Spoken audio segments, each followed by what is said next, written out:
జీవధార అని చెప్పి మనమందరం కూడా భావిస్తామో దాని గురించి కూడా ఇవాళ ప్రొద్దున్నే చంద్రబాబు నాయుడు గారితో చర్చించడం జరిగింది. ఇవాళ వారు ఇచ్చినటువంటి అదే విధంగా ఇవాళ సభా మాధ్యమంగా ఇచ్చేటువంటి వాగ్దానం ఏమిటంటే 2028వ నాటికల్లా సంపూర్ణంగా యావత్ ఆంధ్ర రాష్ట్రానికి పోలవరం మాధ్యమంగా నీరు అందుతుందని చెప్పి తెలియజేస్తున్నాం. एम्स हॉस्पिटल भी शुरू हो चुकी है, 1600 करोड़ के खर्चे, उसका काम भी शुरू हो गया है 1600 करोड़ के खर्चे से। और विशाखापट्टनम को ग्रीन हाइड्रोजन के कैपिटल बनाने के लिए 2 लाख करोड़ के इन्वेस्टमेंट का प्लान नरेंद्र मोदी जी ने शुरू किया है. అదే విధంగా రాష్ట్రంలో AIIMS hospital all India institute of medical sciences ఏదైతే ఉందో 1600 కోట్ల రూపాయలతోటి దాన్ని ఇక్కడ ప్రారంభం చేయడం జరిగింది. పని కూడా జరుగుతున్నది. అదే విధంగా విశాఖపట్నంలో గ్రీన్ హైడ్రోజన్ ఎనర్జీ ఏదైతే ఉందో దానికి సంబంధించి దగ్గర 2 లక్షల కోట్ల రూపాయల మేరకు అక్కడ డబ్బులు పెట్టడం జరిగింది. लगभग 1,20,000 करोड़ के हाईवे और इंफ्रास्ट्रक्चर के प्रोजेक्ट भी इसी 6 माह के अंदर अप्रूव हुए हैं. దగ్గర 1,20,000 కోట్ల రూపాయల మేరకు హైవేలు కావచ్చు, లేకపోతే ఇతరత్రా కావాల్సినటువంటి మౌలిక సదుపాయాలు కావచ్చు, వాటన్నింటికి సంబంధించినటువంటి పనులు ఇప్పుడు ప్రారంభమయ్యాయి ఈ 6 నెలల్లోనే. अंत में मैं इतना ही विश्वास दिलाना चाहता हूं कि केंद्र की नरेंद्र मोदी सरकार और स्वयं हमारे प्रधानमंत्री जी आंध्र के विकास के लिए चंद्रबाबू नायडू के साथ चट्टान की तरह खड़े हैं. అదే విధంగా నేను ఇవాళ చివర్లో ఒక మాట నేను చెప్పదలుచుకున్నాను మీ అందరికీ.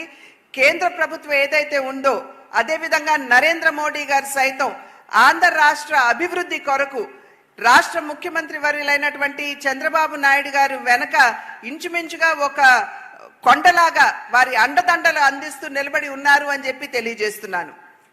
मित्रों, NIDM की स्थापना तो कब से हुई थी, परंतु 10 साल के अंदर NIDM में महत्वपूर्ण गतिविधि आगे बढ़ाने का काम नरेंद्र मोदी जी के नेतृत्व में हुआ है. NIDM ఏదైతే ఉందో 10 సంవత్సరాల క్రితం ఇక్కడ స్థాపించడం జరిగింది. అప్పటి నుండి నేటి వరకు కూడా అద్భుతమైనటువంటి పనితీరు వారు చూపించారు. నరేంద్ర మోడీ గారు కూడా అన్ని విధాల NIDM కి వారి సహకారాన్ని అందిస్తున్నారు. डिजास्टर मैनेजमेंट का काम ट्रेनिंग के अलावे हो ही नहीं सकता, ऐसा मेरा दृढ़ मान्यता है. NIDM యొక్క పని ఏదైతే ఉందో వారి పని పరిమితి ఏదైతే ఉందో అది డిజాస్టర్ మేనేజ్మెంట్ కి సంబంధించినటువంటి అన్ని విధాల శిక్షణ ఇవ్వటం దాని వరకే పరిమితం అవుతుందని చెప్పి భావించడం లేదు. और शायद ही कोई एक काम के अंदर इतने अलग अलग प्रकार के डिपार्टमेंटों की एक साथ ट्रेनिंग और कोऑर्डिनेशन की जरूरत पड़ती होगी. ఒకే చోట ఏదైనా ఇటువంటి వైపరీత్యం వాటిల్లినప్పుడు అన్ని వైపుల నుండి కూడా క్షతగాత్రులకి వారి యొక్క సహకారం అందించవలసినటువంటి అవసరం ఉన్నటువంటి సందర్భంలో అనేక డిపార్ట్మెంట్లు ఒకే చోట ఉండి మరి సమన్వయంతో పని చేసుకుంటూ ముందుకు వెళ్ళవలసినటువంటి ఆవశ్యకత ఉన్నది. ग्राम पंचायत, पुलिस स्टेशन, एनसीसी और स्काउट के कैडेट से लेकर भारत सरकार तक हर जगह पे कोऑर्डिनेशन से काम होता है, तभी सीमलेस डिजास्टर मैनेजमेंट जमीन पर उतरता है. క్షేత్రస్థాయిలో ఉన్నటువంటి గ్రామాల దగ్గర నుండి ఎన్సిసి క్యాడెట్స్ దగ్గర నుండి చివరికి కేంద్ర ప్రభుత్వం వరకు సమన్వయంతో పని చేసుకుంటూ ముందుకు వెళ్ళినప్పుడే మనం అక్కడ వాటిల్లినటువంటి ప్రమాదాన్ని వైపరీత్యాన్ని అధిగమించేటువంటి అవకాశం ఉంటుంది. नरेंद्र मोदी जी ने डिजास्टर मैनेजमेंट के क्षेत्र में अप्रोच, मेथोडोलॉजी और ऑब्जेक्टिव तीनों में बहुत बड़ा परिवर्तन करने का काम किया है. నరేంద్ర మోడీ గారు ఏదైతే ప్రకృతి వైపరీత్యం వాటిల్లినప్పుడు ఆబ్జెక్టివిటీ అంటే లక్ష్యం ఏదైతే ఉందో, అదే విధంగా మెథడాలజీ అంటే మనం చేసేటువంటి పనితీరు, మన కార్యాచరణ ఏదైతే ఉందో, అదే విధంగా ఆబ్జెక్టివ్ అంటే లక్ష్యం ఏదైతే ఉందో, వీటన్నిటినీ కూడా సమన్వయం చేసుకుంటూ ముందుకు వెళ్ళాలి అని చెప్పి వారు గట్టిగా విశ్వసిస్తున్నటువంటి విషయం. पहले जो अप्रोच था, दृष्टिकोण था, वो राहत केंद्रित था. डिजास्टर आ जाने के बाद जिनका नुकसान हुआ है उनको राहत देना. अब अप्रोच है बचाव केंद्रित है, लोगों को डिजास्टर से बचाना. ये 360 डिग्री अप्रोच में बदलाव नरेंद्र मोदी जी के आने के बाद 2014 के बाद आया है. ఇంతకు ముందు ఎప్పుడైనా సరే ప్రకృతి వైపరీత్యం కావచ్చు, ఇతరత్ర వైపరీత్యం వాటిల్లినప్పుడు కేవలం అక్కడ ఉన్నటువంటి వారికి ఉపశమనం ఎలా అందిస్తాం అనేటువంటి విషయం మీదే కేంద్రీకృతమై ఉండేది. కానీ ఇప్పుడు ఏ విధంగా దృష్టికోణం మారింది అని అంటే, అక్కడ ఉన్నటువంటి వాళ్ళని రక్షించడం, అసలు ప్రమాదం వాటిల కంటే ముందే అక్కడికి వెళ్ళి వారికి రక్షణగా నిలవడం అనేది ఇప్పుడు ఉన్నటువంటి దృష్టికోణంగా మనం అందరం కూడా గమనించాలి.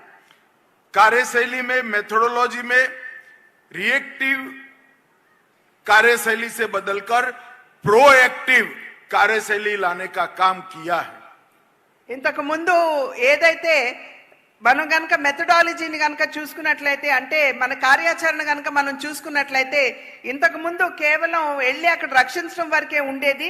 కానీ ఇప్పుడు ప్రోయాక్టివ్ గా అంటే మనం ముందే వెళ్ళి ఏ విధంగా వారికి సహాయాన్ని అందించాలి లేదా వారిని రక్షించాలి అనేటువంటి ఒక ఆలోచన ధోరణిని ఇవాళ అవలంబిస్తున్నాం. और लक्ष्य में जितने हो सके उतनों को बचाओ, इसकी जगह जीरो कैजुअलिटी का लक्ष्य रखा गया है. ఇక్కడ లక్ష్యాన్ని గనక మనం చూసుకున్నట్లయితే, ఎంత ఎక్కువ మందిని వీలైతే అంత ఎక్కువ మందిని రక్షించడం మాత్రమే కాకుండా ఎంత మందిని మనం రక్షించగలం అనేటువంటి విషయం మీద ఇవాళ మనం దృష్టి కేంద్రీకరించాం. और ये लक्ष्य को सिद्ध करने में एनडीआरएफ, एनडीएमए और एनडीआईएम तीनों ने बहुत सामंजस्य से काम किया है. ఈ యొక్క లక్ష్యాన్ని మనం ఏదైతే నిర్దేశించుకున్నామో దాన్ని చేరడానికి ఎన్డీఆర్ఎఫ్ కావచ్చు, ఎన్డీఐఎం కావచ్చు, ఇంకొక ఏదైతే ఇన్స్టిట్యూషన్ ఉందో అవి కావచ్చు, ఈ మూడు కూడా ఏ విధంగా పనిచేస్తున్నాయో వారి పనితీరు మనందరికీ అర్థమవుతుంది. और आज मैं इस मंच से एनडीआरएफ के स्थापना दिन पर देश भर में फैले हुए एनडीआरएफ के बल के कर्मियों को बहुत बहुत बधाई और साधुवाद देना चाहता हूं. ఇవాళ నేను వేదిక మీద నుండి ఎన్డీఆర్ఎఫ్ మరియు దేశ వ్యాప్తంగా ఉన్నటువంటి ఎన్డీఆర్ఎఫ్ సైనికులు ఎవరైతే ఉన్నారో వారందరికీ కూడా హృదయపూర్వకంగా అభినందనలు, ధన్యవాదాలు కూడా నేను తెలియజేస్తున్నాను. इतने कम समय में एज अ इंस्टीट्यूशन एनडीआरएफ ने अपनी क्रेडिबिलिटी न केवल देश, पूरी दुनिया में बनाने का काम किया है. అతి తక్కువ సమయంలో ఎన్డీఆర్ఎఫ్ అనేటువంటి సంస్థ ఏదైతే ఉందో వారి మీద ఉన్నటువంటి విశ్వాసం, నమ్మకాన్ని సదృఢం చేసుకుంటూ దేశ వ్యాప్తంగా కూడా వారికి ఉన్నటువంటి పేరు ప్రఖ్యాతులు ఏవైతే ఉన్నాయో అవి అందరి వద్దకి చేరడం జరిగింది. देश भर में 6 साल से गृह मंत्री के नाते कई डिजास्टर के वक्त मैं फील्ड में गया हूं.